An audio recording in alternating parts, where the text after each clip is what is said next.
Hey guys, welcome back to another PLANTZILLA video. For today's vlog, we are here at the house of Calatheas. Here at Bukayan Sur, Calathea Bohol. So this is really a special place for their Calatheas, guys, kasi this is really the first time that we are seeing mga plants talaga merong sariling bahay, and most of the plants that are here, Calatheas talaga. So eto yata yung favorite plants nila. So if you are interested, just keep watching. But before that, please don't forget to subscribe, tap the notification bell so you'll be notified pag may bago kaming video. And if you are ready, let's begin!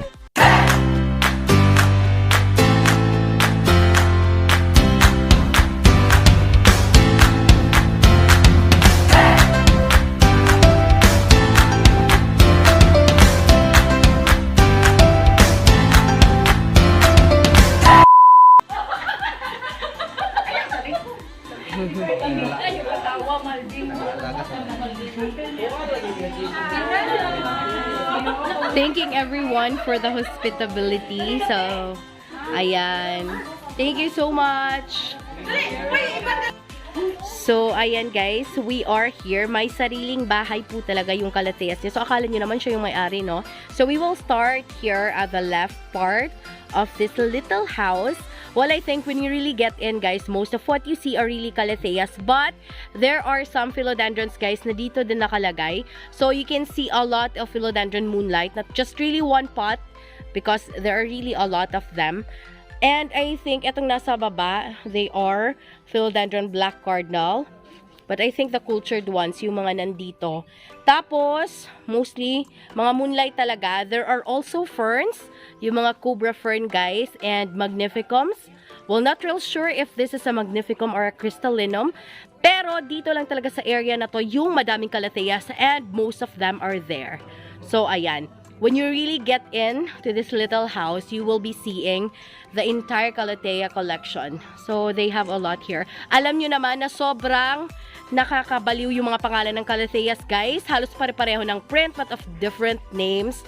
So, magkaiba talaga. So, that's really why sobrang nakakalito yung mga pangalan niya. But do not worry, guys. We will try to give you the names as to how they know it. And if you know more about Calatheas, you are very much welcome in the comment section. You may comment down below kung ano yung mga pangalan, especially if kilala niyo yung mga plants. I know in this channel, madami din sa inyo yung mahihilig sa Calatheas, guys. And sobrang nagagandahan ako dito because our Calatheas at home aren't this healthy. Sobrang healthy ng mga Calatheas na nandito, guys. As you can see, parang halos yung mga dahon meron ng sizes of a plate. Ayan, malalaki sila, guys.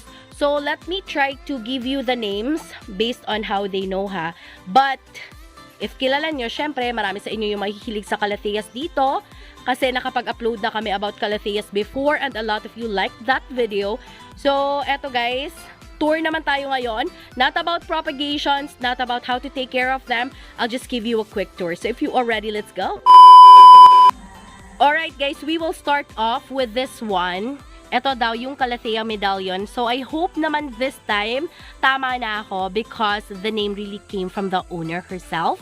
Tapos, ito is the Calathea mosaica. And ito naman is the silver plate Calathea. Alam nyo guys, magkakapareho tong line na to, but hindi magkatulad yung pangalan. So, I don't know how to explain the differences. Kasi ito, silver plate Calathea. Pero itong katabi daw niya, ayan. I'm not sure if you can see it clearly.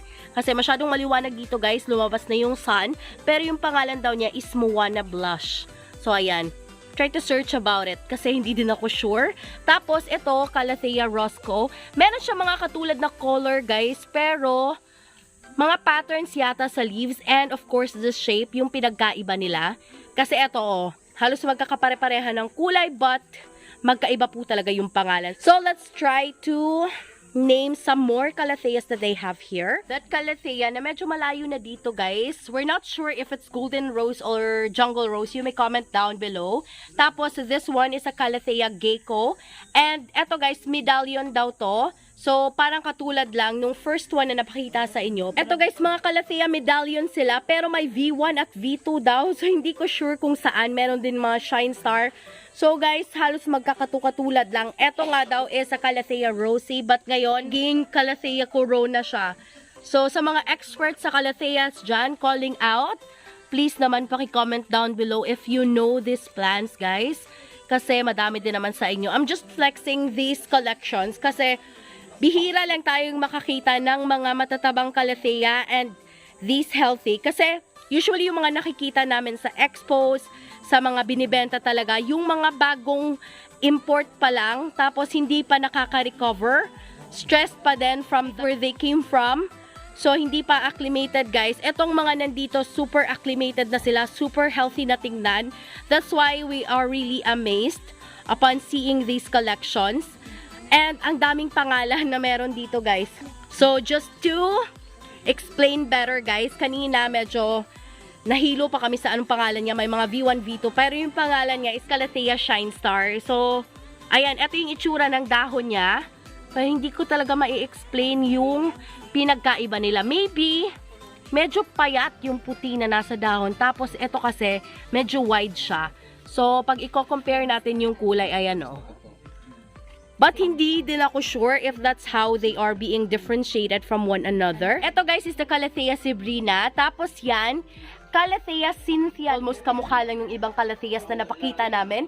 Calathea Rabbit. And that Calathea is Calathea Makuyana. Ito naman is the Warsiwisi. So, merong Warsiwisi talaga for every type of plant. I don't know. Pero ito yung mga nandito. So, ito yung nasisimula pa namin ipakita kasi syempre, nagtanong din kami kung ano yung mga pangalan. You already know that we aren't really experts when it comes to Calatheas, guys. Oh, totoo pala yung sinasabi, oh, may V2 medallion talaga. So, ano kaya yung difference niya sa V1, sa plain medallion lang. Tapos ito, Calathea Illustres. Meron ding Calathea Flame Star. Yung mga nandun, guys, I'm sure you are familiar with Calathea Doti. So, yan yung mga unang labas ng mga special na Calathea because before, yung mga normal Calatheas lang talaga yung nakikita natin, yung mga pinstripe Calatheas and whatever, pero meron ng mga bago, especially yung mga imported Calatheas, guys. So, most Calatheas here, as what I have told you, already acclimated. Ito, guys, is another Calathea. So, they're calling it Calathea Cora na hybrid kasi meron daw normal lang na Cora na Calathea, which is smaller compared to this one na lumalaki talaga yung dahon. Another Lush Calathea here is the Crimson. Tapos, this one is the Roscoe. Yung pinagkaiba nila is yung gilid. Medyo malapad yung pagka-dark niya sa gilid, guys, compared to the Crimson. So, ayan, diba? Mas malaki yung pink niya compared to the Roscoe. So, halos magkakapare-pareho lang, but experts would know. Ayan, I'll be able to give you a closer look of that Calathea Jungle Rose. If we are right ha, Jungle Rose daw yung pangalan niya. Tapos yun yung closer look niya kasi yung kanina medyo malayo, guys. Tapos yan yung Makuyana. I'm sure you are familiar about that kasi sumisikat din po yung Calathea Makuyana before. Yung iba lang dito, hindi talaga natin familiar. And if ever nakikita natin sa mga expos, yung ang papayat pa at hindi pa naka-recover. So parang ibang-iba yung itsura ng mga nandito, guys. Sheltered talaga. Merong filtered sun na pumapasok. And nauulanan sila. I'm really bending down for this one. If you are familiar, this is Calathea Maria. So, if you know who is Maria, guys, this is Calathea Maria. And there is another one that looks like this. I do not know, pero magkakapareho lang naman talaga yung itsura nila. Medyo grabe lang yung light natin ngayon, guys, kasi lumabas na nga yung sun. And the color is really affected dun sa sunlight na pumapasok dito. Ito, guys, is the Calathea Angela. Tapos, itong katabi niya is the Calathea Charlie. They also have the fasciata here, guys. Yan yung fasciata, guys. Mostly yung mga ganyan galing Thailand pa.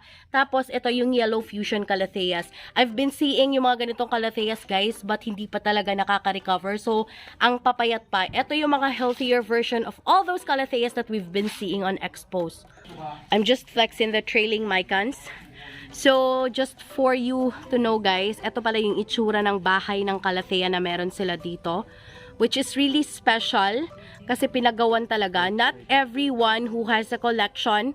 Bibihira lang, guys. So, I'm flexing this type of greenhouse. I do not know if it's a greenhouse.